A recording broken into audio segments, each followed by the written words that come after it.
ঈদে কি বাড়ি আসবি না? ঈদে বাড়ি আসবো কিনা বলতে পারছি না বাবা। তোমার অ্যাকাউন্টে টাকা পাঠিয়ে দিয়েছি। বাবা, আমার প্রমোশন হয়েছে, স্যালারিও বেড়েছে, পুরো 1 লাখ। আলহামদুলিল্লাহ। বাবা একটু লাইনে থাকো। বাবা, তুমি তো বলেছিলে পিতৃঋণ কখনো শোধ হয় না। তুমি 26 বছরে আমার পিছনে যত টাকা খরচ করেছো, তুমি কি জানো আগামী 5 বছরে সেই টাকা তোমায় ফিরিয়ে দিতে পারবো? আমার এখন স্যালারি মাসে 1 লক্ষ টাকা বাবা। ও, এই কথা। তাহলে শোন, তোকে একটা গল্প বলি। বলো বাবা। তোর বয়স যখন 4, তখন আমার বেতন 3,000 টাকা।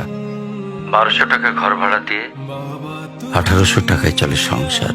আমি আমার সাধ্যমতো সারা জীবন চেষ্টা করেছি তোর মাকে সুখী করতে, প্রতি ঈদে কোরবানি দিতে। তোকে যেবার প্রথম স্কুলে ভর্তি করালাম, সেবারই প্রথম আমরা আমাদের কোরবানি দিতে পারিনি। সে বছর তোর মাকেও কোনো উপহার দিতে পারিনি। তুই যখন ভার্সিটিতে উঠলি, আমাদের অবস্থা তখন মোটামুটি ভালো, কিন্তু খুব কষ্ট হয়ে গিয়েছিল যখন আমার ট্রান্সফার হয়। রোজ রোজ বাসে চড়ে, পায়ে হেঁটে, ঘামে ভিজে খুব দুর্বিষহ লাগছিল। একদিন শোরুম থেকে একটা বাইক দেখে আসলাম। সে রাতে আমি স্বপ্নেও দেখেছিলাম আমি বাইকে চড়ে অফিসে যাচ্ছি। পরের দিন তুই বায়না ধরলি, জার্নি করতে তোর কষ্ট হয়। তোর কষ্টে আমারও কষ্ট হয় বাবা। আমি বাইকটা তোকে কিনে দিয়েছিলাম। তুই এখন লাখ টাকা বেতন পাচ্ছিস, কিন্তু মনে করে দেখ, অন্য মাইনে দিয়ে ব্র্যান্ড নিউ মোবাইলে হেডফোন কানে লাগিয়ে সারা রাত গান শুনেছিস, পিকনিক করেছিস, ট্যুর করেছিস। তোর প্রতিটা দিন ছিল স্বপ্নের মতন। আর তোর টাকা নিয়ে আমি এখন হার্টের বাইপাস করাই, ডায়াবেটিক মাপাই।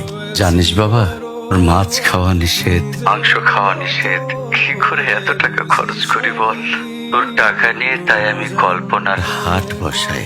আমি বাইক চালিয়ে সারা শহর ঘুরে বেড়াই, বন্ধুদের নিয়ে সিনেমা দেখতে যাই। তোর মার হাত ধরে চাঁদনি পশরে সেন্ট মার্টিনের বালুচরে হেঁটে বেড়াই।